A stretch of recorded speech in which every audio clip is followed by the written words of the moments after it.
Alô, olá, alô, vai tudo bem? Bem-vindos ao Café com Crime, o podcast onde você pode ser o aficionado por crimes reais que você é, sem julgamentos. Eu sou a Esté Zorubi, ou Dona Café, como preferir, e hoje seguimos na temática dos golpistas. A Netflix está servindo muita série, muitos documentários sobre golpistas aí não tem como não falar sobre, né? Semana passada eu comentei sobre o golpista do Tinder e trouxe para vocês a versão BR, que é bem mais macabra, é o serial killer de Curitiba, que encontrava as vítimas por um aplicativo de namoro também. Se você ainda não escutou, vai pro episódio passado e escuta que tá bem legal. E hoje, nesse episódio, eu quero falar com vocês sobre a nova minissérie da Netflix, a Inventando Anna. Eu vou contar um pouco sobre a série primeiro, que é baseada em acontecimentos reais, e depois eu vou apresentar a versão brasileira, Herbert Richards, de uma golpista mineira, que se assemelha aí de certa forma assim, né? Outro nível, mas tudo bem. Vamos lá, sinopse rápida. A série conta sobre os anos de luxo vividos por Anna Delvey, que era o nome falso de Anna Sorokin. Essa menina de apenas 26 anos foi capaz de convencer a alta sociedade de Nova York de que era uma herdeira alemã com milhões na conta, quando na verdade ela vinha de uma família russa de classe média e não tinha dinheiro nenhum. A série mostra alguns dos golpes que ela deu e eu quero contar aqui só para você entender o tamanho do golpe. Não era tipo aceita Pix e nunca paga, sabe? Na verdade, era meio que tipo isso, só que com coisas milionárias. Por exemplo, a Anna Delvey roubou um jatinho particular da empresa de fretamento de luxo Blade, dizendo que pagava depois. E emprestaram para ela um jatinho, porque confiavam que ela era herdeira. Acreditavam muito nessa história de herdeira porque ela só frequentava eventos sociais da alta sociedade com roupas de marca e assim, né, roupa de marca que ela comprava com o dinheiro de outras vítimas dela. Desse jeito, ela acabava levando o estilo de vida esperado por todos que uma herdeira levaria, né? E aí, ela meio que não levantava suspeita nenhuma de que era uma falsa. E quando alguém começava a desconfiar de alguma coisa, ela tinha um ar de cínica incrível, que despistava qualquer um. Desse jeito, ela conheceu Billy McFarlane. Não sabe quem é? Pois é o cara do Fyre Festival, outro golpe enorme. E tem um documentário na Netflix também. Nossa, Netflix, me patrocina já, vai, já... Muito documentário, muita coisa que eu recomendo aqui. Mas enfim, esse é o mundo dos golpistas aí tendo um crossover, né, se unindo. Mas ela conheceu gente muito legítima também. A Anna acabou conhecendo aí, tendo um certo relacionamento de amizade, coleguismo, enfim, com o irmão do ator Macaulay Culkin, dos filmes Esqueceram de Mim. Então, ela estava realmente inserida aí na elite de Nova York. E aí, para conseguir uma grana nervosa desses ricões, a Anna Delvey ainda tentou criar uma fundação artística com o objetivo de arrecadar fundos em nome dessa caridade, o que atrairia investimentos de pessoas muito influentes em Nova York. E, gente, ela estava muito perto de conseguir essa grana. Eram 40 milhões de dólares. E ela tinha uma equipe de pessoas trabalhando com ela, juntos ali dela, esse networking dela, que eram pessoas muito influentes. E eu fico como que uma menina de 26 anos conseguiu passar lábia em toda essa gente tão experiente, tão da alta ali, tão... Mas ela conseguiu. Conforme a Anna estava se aproximando de conseguir esse empréstimo milionário para abrir a sua tão desejada fundação, ela inventou um personagem para convencer os banqueiros de que a sua herança era legítima. Sim, ela deu golpe em banco. E não era um banco de esquina qualquer, eram bancos gigantescos de Wall Street. Bem, o personagem que ela inventou para conseguir ter mais credibilidade, né, foi um tal de Peter Haneke, o suposto administrador das propriedades de sua família milionária. O Haneke, na verdade, era a Anna, só que por e-mail. Ela criou um e-mail no AOL e ela usava um cartão virtual e um aplicativo de distorção de voz quando ela falava no telefone para ficar aparecendo esse tal administrador aí da fortuna toda dela. Olha o nível. Desse jeito, ela conseguiu conversar com algum dos maiores banqueiros de Nova York e passou perto de conseguir o empréstimo para sua cliente, que no caso era ela mesma. Quando o e-mail do Haneke na AWOL foi fechado, a Ana mentiu para todos ao seu redor e disse que, na verdade, ele tinha falecido. E a partir daí, ela inventa uma segunda identidade, a Bettina Wagner, que passou a responder as questões aí dos banqueiros sobre essa suposta fortuna da Ana Delvey e da sua família. E assim ela quase convenceu os bancos a ceder para ela ali um empréstimo de 40 milhões de dólares. A menina era esforçada, viu? Mas, obviamente, não deu certo, e isso nem é spoiler, porque a série já começa com ela na cadeia, né? Então, é isso. Na vida real, quando o seu esquema todo veio abaixo e a Ana foi descoberta, ela acabou enfrentando um processo enorme em 2019, sendo condenada a até 12 anos de prisão e ao pagamento de multas. Mas ela, que amava chamar atenção, se vestir bem, luxo, glamour, parari parará, não deixou o tribunal ser nada menos que um show, né? A cínica contratou uma estilista para o seu julgamento e ela se recusou a entrar no tribunal com as roupas que eram dadas pelo governo. A estilista dela alugava peças de luxo para que ela pudesse usar no tribunal. E tudo isso pago por um benfeitor secreto. Vai saber quem estava bancando essa mina, né? Até hoje ninguém sabe quem é. O mais bizarro é que os looks que ela usou estão todos registrados no Instagram, @AnaDelvyCourtLooks, que tem quase 15 mil seguidores. E na legenda, eles colocam as marcas das roupas, tipo Michael Kors, Yves Saint Laurent. Ai, gente, é bizarro demais. Eu super recomendo assistirem a série. Ela é meio longa, tá? Os episódios têm mais de 1 hora, mas é bem interessante e inacreditável o que essa menina, realmente uma menina, conseguiu fazer e onde ela conseguiu chegar metendo o famoso migué.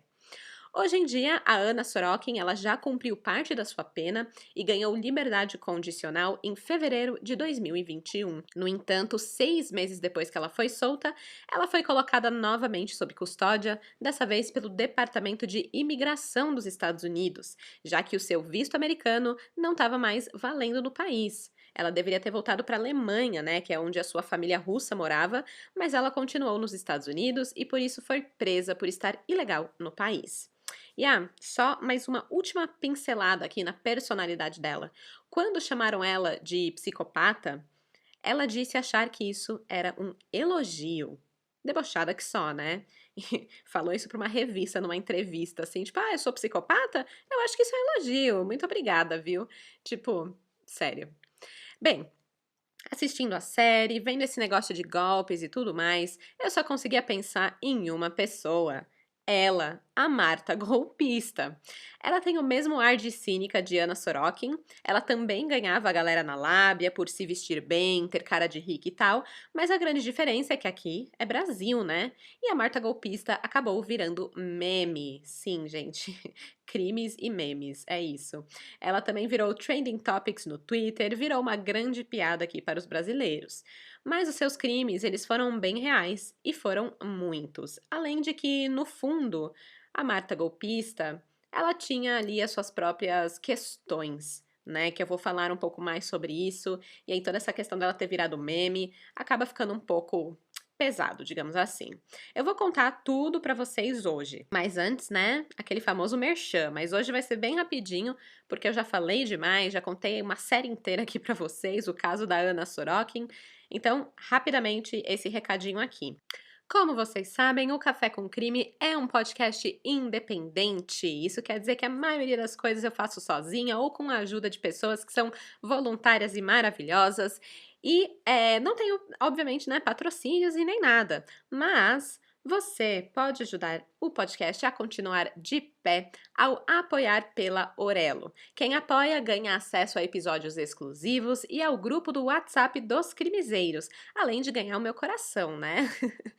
Bem, é isso, gente. Apoiem pela Orelo se vocês puderem. O link está na descrição do episódio. E quem não puder apoiar, é só escutar o episódio na Orelo, porque lá eles pagam os podcasters a cada play. São alguns centavinhos, mas aí a gente vai somando e dá alguma coisa no final, né? Obrigada por todos que já são crimezeiros oficiais da causa do Café com Crime, gente. E se você ainda não é, link na descrição. E com isso, bora começar do começo?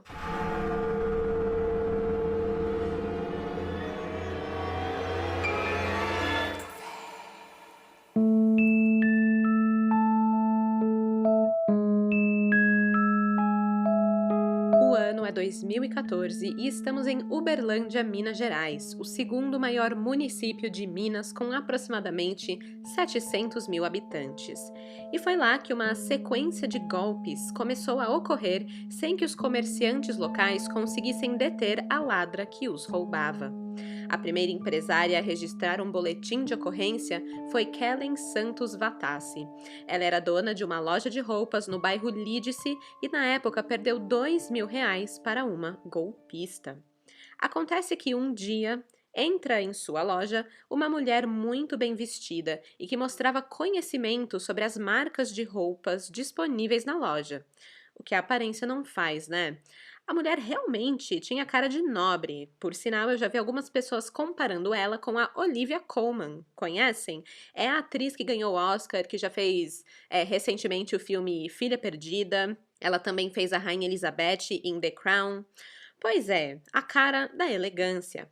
E essa mulher desconhecida que entrou na loja de roupas exalava esse ar de realeza. A Kellen não a conhecia, mas os vizinhos contaram que essa tal mulher esteve na loja no sábado, mas como estava fechada, ela foi embora. Na segunda-feira, ela voltou logo cedo, mas a Kellen não estava, então ela decidiu esperar e voltou no período da tarde até conseguir encontrar com a dona da loja, a Kellen. Essa mulher conversou muito bem com a lojista, contou sobre a sua família, a igreja que frequentava, até falou o nome de alguns amigos e conhecidos, né, jogando nomes para lá e para cá. A Kellen achou a mulher muito cativante. Como ela apresentava ser uma pessoa honesta, a Kellen acabou deixando ela levar 11 peças de roupas no valor aproximado de R$ 2.000, contando que a mulher ia voltar para pagar depois. O famoso fiado, né? Acontece que a mulher nunca mais voltou. Depois de perceber que tinha caído num golpe, a empresária registrou o BO e escreveu sobre o caso no Facebook. Kellen entrou num grupo que ela participava que tinha cerca de 30 mil membros e deu todos os detalhes do caso. A sua postagem viralizou e Kellen logo percebeu que ela não estava sozinha. Ela não foi a única a cair no golpe dessa mulher de boa aparência, envolvente e persuasiva. 3 dias depois da publicação, a postagem já tinha mais de 250 comentários. Kellen conta, abre aspas, em poucos minutos comecei a receber mensagens de outras pessoas que também foram enganadas pela mulher. Eram muitos casos e também muitos prejuízos. Em algumas das mensagens me relataram que a estelionatária chegava a comprar à vista 1, 3, 4 vezes nos estabelecimentos e depois pedia condicional. Como tinha confiança, ela agia. Em um dos crimes, ela deu um prejuízo de R$ 10.000 em acessórios. Fecha aspas. Mesmo com tantos relatos sobre o golpe e a golpista, era difícil encontrá-la. O que as pessoas sabiam é que seu nome era Marta Maria e ela tinha 48 anos. Mas isso provavelmente eram as únicas informações fixas. Isso porque Marta estava constantemente mudando de visual, atuava em bairros diferentes e trocava os seus looks. Aliás, claramente ela fazia tudo isso na base do golpe também. Em uma das mensagens que Kellen recebeu no Facebook, um cabeleireiro contou a ela que chegou a fazer corte, escova e química no cabelo de Marta. Depois que deixou ela lindona e de aparência totalmente mudada também, ela disse que esqueceu o cartão no carro.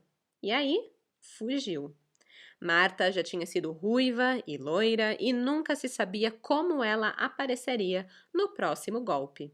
A profissão golpista, né? Ela estava ali preparadíssima. Quando ela tinha dinheiro para pagar os produtos que ela queria comprar para ganhar a confiança da pessoa ali, o dinheiro também tinha vindo do golpe. A Kellen conta que a Marta vendeu as peças de roupa que levou de sua loja para um brechó com preços bem inferiores. Uma peça de R$ 300 ela chegava a vender por 50. Eu fico imaginando que se fosse a Ana, da série do Inventando Ana, ela teria vendendo por 1.000, alegando que era de alguém famoso ou de alguma marca específica, sei lá. Mas a Marta, ela só queria o dinheiro, porque se ela não conseguisse essa graninha, ela não teria como comer, dormir ou até mesmo mudar o visual de novo. Eu vou ler aqui para vocês alguns dos golpes que a Marta cometeu. Esses são alguns dos comentários no grupo do Facebook, tá bom? Então, são relatos aqui das pessoas que sofreram o golpe. Primeiro, abre aspas. A mulher apareceu na loja da minha mãe e fez uma compra de R$ 300. Na hora de pagar, disse que esqueceu o cartão. Ela deixou o número do telefone errado e disse que morava no bairro Planalto. Fecha aspas. Vou indo para o próximo aqui, abre aspas. Hoje estava aqui no Custódio Pereira. Esteve na minha loja e tentou a todo custo levar 2 peças para pagar amanhã. Quando negamos, ela ainda falou que perdemos de vender para ela. KKK. Fecha aspas. A galera já estava ali começando a perceber quem era a Marta e negando para ela, né? Próximo, abre aspas. Nossa, não acredito. Essa mulher comprou mais de R$ 250 de mim de lingerie e disse que morava no Santa Mônica. Fui até o endereço e não a encontrei. Agora descobri que ela é golpista. Não acredito. Como recupero meu dinheiro? Por que não prenderam essa mulher? Fecha aspas. Em uma outra mensagem, algumas mulheres afirmaram que a estelionatária já tinha agido em Araguari e chegou a dar golpes em lojas e até hotéis. Em Uberlândia, os relatos traziam golpes de R$ 400 até R$ 10.000. Vou ler mais um aqui para vocês. Abre aspas. Fiquem atentos, pois ouvi boatos de um novo golpe. Parece que a Marta agora está indo em estabelecimentos de alimentação, sorveterias e etc.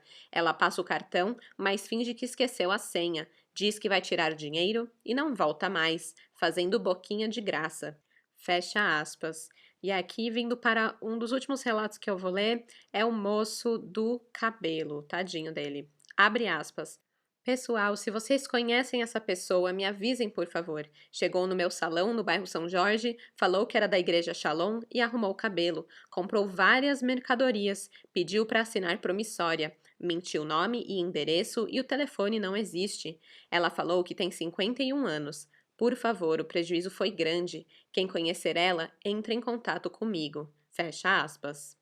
E assim, a Marta golpista continuou agindo ali na região de Uberlândia, foi autora de vários furtos na região. Às vezes ela furtava pequenos objetos de lojas também, e de acordo com os posts desse grupo, isso vinha ocorrendo desde 2011 e ela já tinha sido presa algumas vezes, mas ela sempre continuava agindo. Além dos comerciantes, quem acabava caindo no papinho dela, da Marta golpista, eram as igrejas. Às vezes ela passava nas igrejas pedindo dinheiro, se fazendo de vítima ou de coitada de alguma forma e acabava conseguindo dinheiro dessa maneira também. Um empresário chamado Alex Almeida revelou que conhecia a fama dessa mulher e a identificou quando Marta visitou o seu pet shop lá em Uberlândia. Segundo ele, a Marta teria ido à loja 2 vezes, comprado coisinhas, dialogado bastante com ele e ela tentou aplicar um golpe após tentar agradar o Alex com palavras. Então ela tentava ser bem agradável, amistosa e aí conseguia o que ela queria das pessoas. Uma outra pessoa que fez uma postagem chamada Daniela Wellington disse que a Marta chegou a ir à sua casa para pedir dinheiro, porque disse a Marta que o irmão dela tinha batido nela. E aí, por ter um coração bom, ela deu R$ 10 a Marta, que era o único dinheiro que ela tinha. Mas depois ficou com a pulga atrás da orelha, viu que a mulher andava muito bem arrumada, muito bem perfumada, e foi aí que ela descobriu que era a Marta golpista, a que já tinha dado golpes em várias lojas do seu bairro. Só para vocês terem uma ideia, esses posts do grupo vão desde 2014 até meados aí de 2018, tá? Então não é uma coisa de 1 mês, 2 meses, não, essa mulher estava dando golpes há anos ali na região. Em 2015, o modus operandi de Marta Maria, a golpista de Uberlândia, foi divulgado na internet para alertar os comerciantes locais. Era basicamente assim. Ela chegava no comércio, dizendo que mora no bairro, era sempre muito simpática, muitas vezes comprava à vista e assim ia criando confiança ali com os comerciantes. Aí depois ela levava itens fiado e nunca mais aparecia. Ela anda por toda a cidade, em todos os bairros de Uberlândia, ela não tem restrição de localização, ela vai onde está dando para ir. Ela também furtava pequenas coisas, como celulares, dentro de lojas, mas ela gostava muito de se arrumar em salões de beleza, onde na hora do pagamento ela falava que esqueceu o cartão, pegou o cartão errado, enfim, inventava uma desculpa para sair dali e nunca mais voltava, né? Ela falava, eu moro aqui pertinho, já volto e nunca mais. No fim, ela é muito cara de pau, né, é uma artista de cara de pau. Bom, por conta da postagem feita no Facebook, a Kellen conseguiu mais informações da criminosa, inclusive o local onde ela morava. Ela chegou a ir até lá e conversou com os vizinhos. Foi assim que a Kellen descobriu que Marta Maria já tinha sido presa outras vezes e que os parentes chegaram a internar a mulher, pois ela apresentava transtornos psiquiátricos, mas se recusava a tomar medicamentos. Infelizmente, Kellen não encontrou a Marta naquele endereço.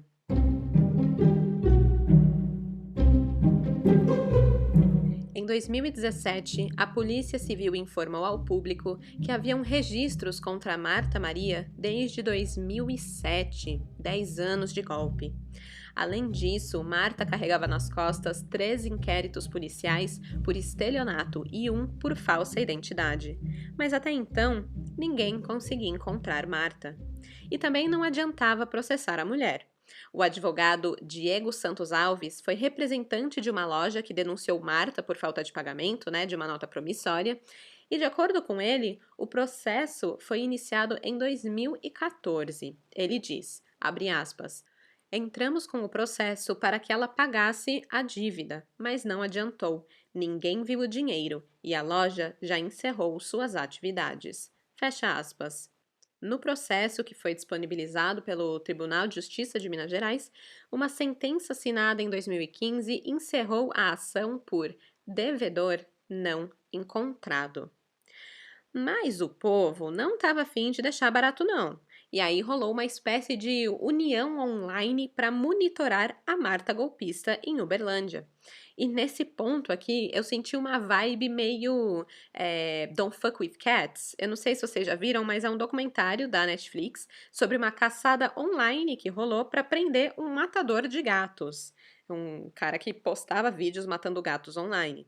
Na verdade, o cara chegou a matar uma pessoa também, né? Mas tudo começou com o vídeo dos gatinhos. Eu esqueci o nome dele, gente. Ele era canadense, chamava Luca Magnota, alguma coisa assim.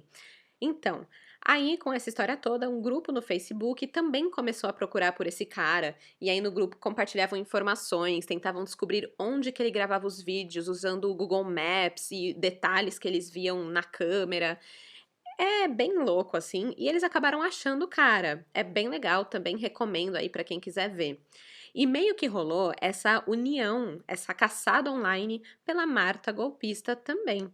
Porque já que a justiça não conseguia achar ela e a polícia não podia prender, o povo de Uberlândia literalmente começou a monitorar a cidade. E toda vez que alguém via a Marta ou ficava sabendo de um golpe, informavam pelo grupo.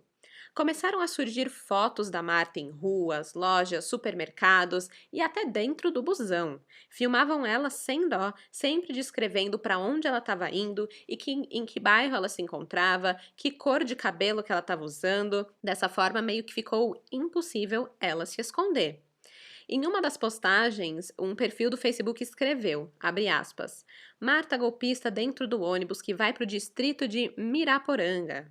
Fecha aspas. Essa é a legenda que está na foto que mostra a Marta sentada em um ônibus.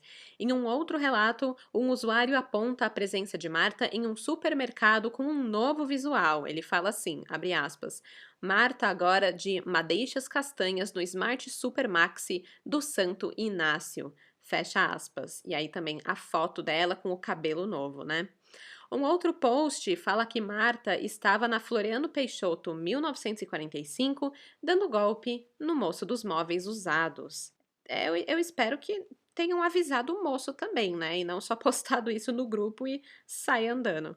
Mas enfim, seguiram tanto a Marta que acabaram descobrindo o bairro atual onde ela morava.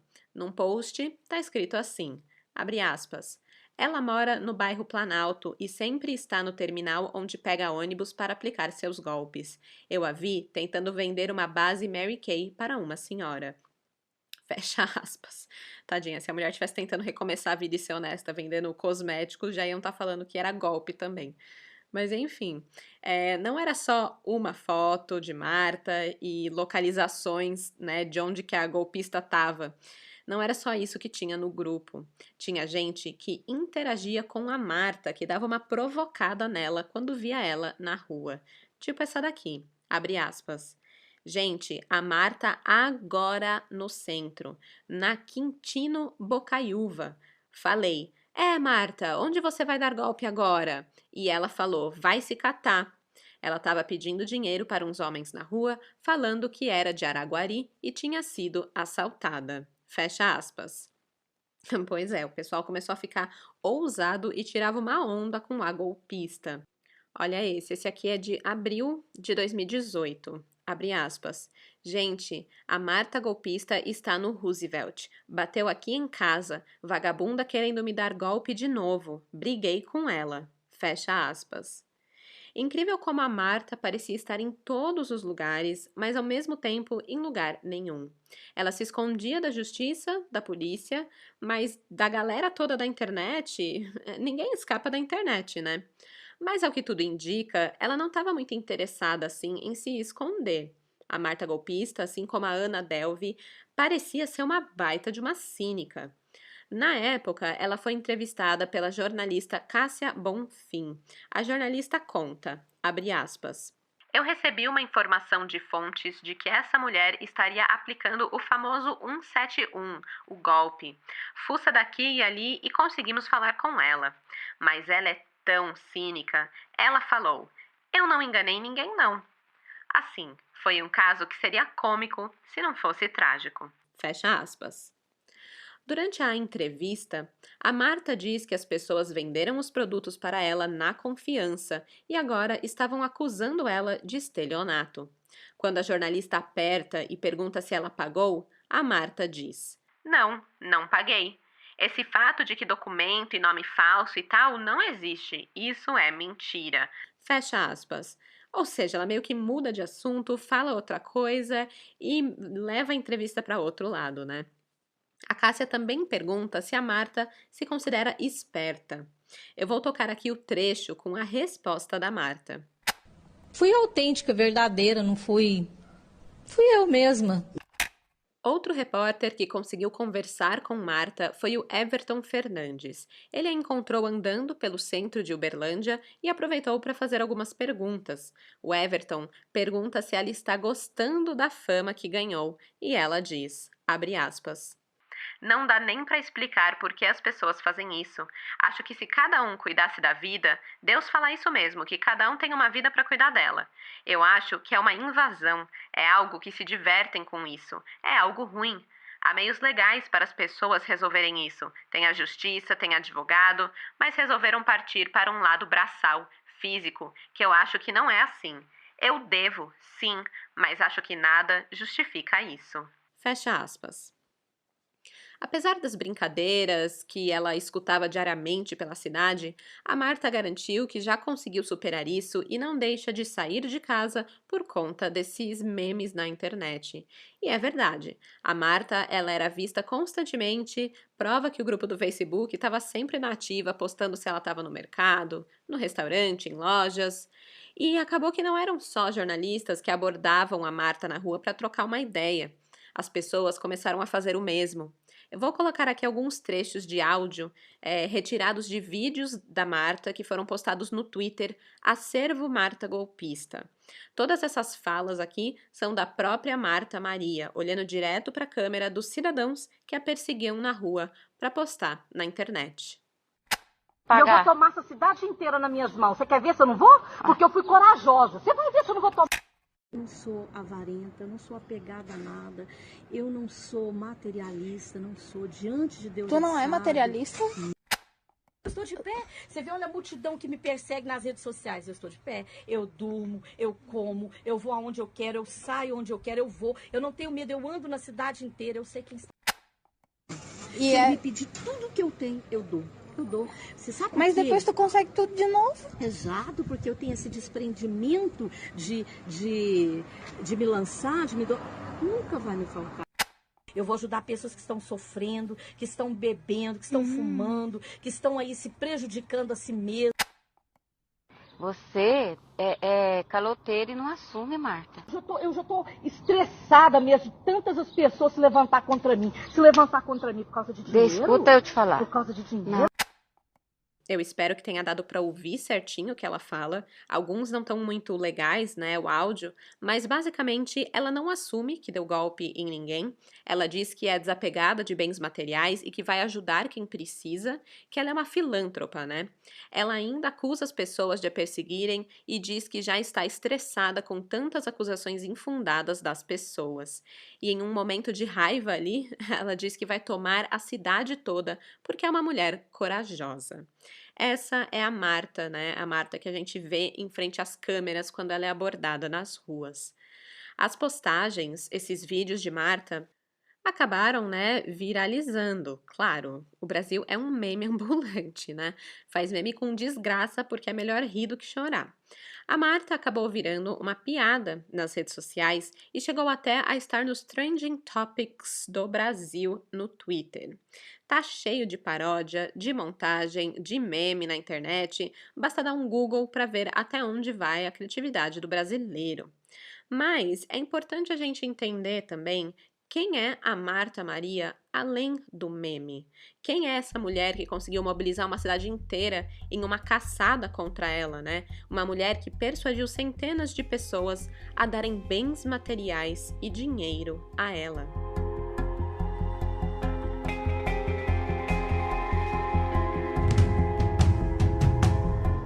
Por trás de uma mulher que conversa muito bem, anda bem vestida e é cativante quando quer algo em troca, está Marta Maria Mendes de Paula, moradora de Uberlândia, hoje com 51 anos. A mulher tem um histórico de golpes registrados na cidade constando desde meados dos anos 2000. Mas apesar das alegações, a polícia revela que a mineira, na verdade, tem distúrbios psicológicos diagnosticados em 2013. Há registros de chamadas feitas pela família de Marta por conta do seu comportamento agressivo. Segundo familiares, ela tem um tipo de transtorno psiquiátrico e não aceita o tratamento. De acordo com uma vítima que registrou um boletim de ocorrência contra Marta, a golpista sofre de transtorno bipolar. Marta já sofreu crises relacionadas aos seus distúrbios mentais em público, normalmente casos explosivos em que ela apresentava atitudes agressivas. Nesses casos, Marta foi contida pelas autoridades algumas vezes, após reclamação, de pessoas próximas, e foi encaminhada várias vezes ao Hospital de Clínicas de Uberlândia. Por fim, a polícia diz que ela usava medicamentos e fazia tratamento no Centro de Atenção Psicossocial, o CAPS, mas que ela teria se afastado, negado continuar um tratamento. Em 2010, Marta Maria foi presa por estelionato, mas logo foi liberada. Um ano depois, foi presa em flagrante por estelionato novamente e, dessa vez, foi absolvida. Em 2013, foi presa novamente pelo mesmo crime e condenada à prestação de serviço à comunidade. Os golpes continuaram depois disso. Novas denúncias foram feitas, mas o paradeiro de Marta passou a ser desconhecido pela polícia. E assim, Marta golpista está por aí, dando golpe e cai quem quer. Tipo, mesmo, porque o rosto dela está estampado literalmente por toda a internet. É triste como uma pessoa com distúrbios mentais, que não tem apoio, que não é medicada e que também não aceita ajuda, É triste ver virar meme. Eu não sei se a Marta tem acesso à internet, se ela acompanha tudo ou não, apesar de que não me parece que ela seja uma pessoa muito interneteira, Mas ela é perturbada por pessoas na cidade, Por onde ela vai, e ela tem pessoas seguindo ela, filmando ela, postando na internet, provocando ela na rua, E, afinal de contas, ela tem um transtorno psicológico que torna tudo muito pior. Não justificando o crime que ela cometeu. Até porque, né, quantas pessoas por aí também não têm transtornos e nem por isso se tornam criminosos, né? Mas, sei lá, eu fiquei um pouco chocada, na verdade, de saber a história por trás desses memes que a gente vê na internet, que a gente ri, né, da Marta golpista, mas no fundo, assim, acaba dando uma mexida quando a gente entende um pouco mais sobre essa pessoa, né, quando a gente se aprofunda, né. Eu acho que eu já contei aqui no podcast em algum momento que eu tenho um tio com esquizofrenia. E assim, antes de ele aceitar ajuda, né, aceitar que a gente medicasse ele também tinha os seus surtos agressivos na rua, ele chegou a agredir uma pessoa, chamaram polícia, prenderam ele, e aí ele foi levado para o hospital, porque sabiam que era um caso psiquiátrico, mas aí é isso, chega no hospital, dizem que não tem como ajudar a pessoa, que não tem como manter ela lá, e pronto, a pessoa vai para a rua de novo, não existe nenhuma assistência, e a pessoa fica aí. Cometendo os crimes dela, as agressões dela, e em troca sendo ridicularizada, marginalizada por algo que ela não controla, que é um distúrbio. Graças a Deus, a minha família encontrou formas de convencer o meu tio a se internar e a se medicar, e hoje ele é um amorzinho, ele não faz mal para uma mosca, sabe? Ele só precisava de ajuda. E às vezes é isso que a Marta precisava também. Né? Se tivessem conseguido ajudar a Marta, Uberlândia toda ia ter se beneficiado disso, né? Ia acabar os golpes, sem mais pessoas perdendo dinheiro pelo qual elas tanto trabalharam e dão o seu sangue ali nos seus comércios, nos seus empreendimentos. É muito difícil, né, para as pessoas também. E aí todo mundo ia sair ganhando, mas não teve jeito. Eu não sei se a Marta que não aceitava, se ela que fugia, se ela não tinha uma família com condições de fazer um tratamento com ela, né? E também não se tem isso no estado. Então, o jeito foi fazer memes. Foi o jeito de encontrar justiça que a sociedade achou. Não que seja certo, mas foi o jeito que eles interpretaram isso.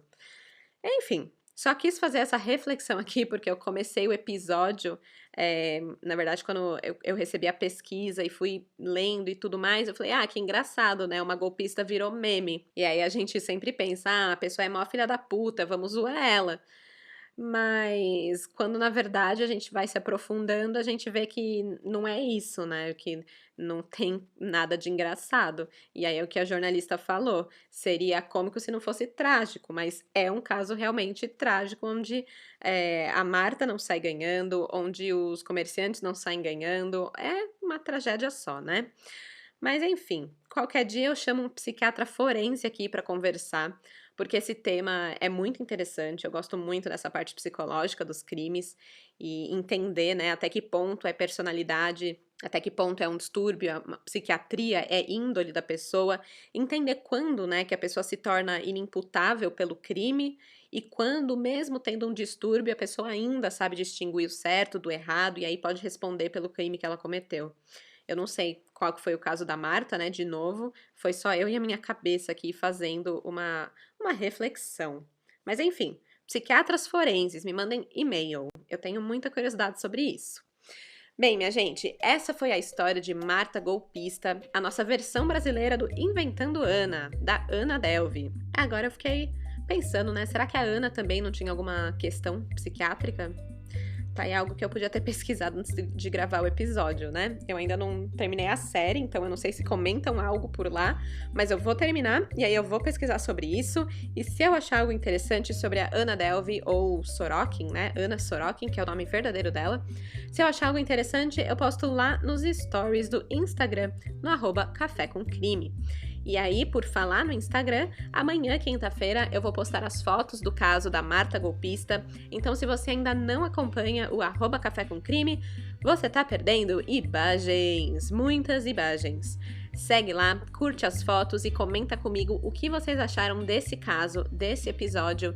Se quiserem me contar também de golpes que vocês já presenciaram ou caíram, eu também aceito. Assim a gente se ajuda, né? A conhecer as táticas dos golpistas e aí a gente fica mais ligeira quando algo acontecer, né? É sempre bom aprender com o crime dos outros. Aprender para se proteger, não para cometer o crime, que fique bem claro. E por hoje é isso, minha gente. Até a próxima quarta-feira e até lá, não aceitem Pix para depois, porque de desgraça já basta esse podcast. Tchau, tchau!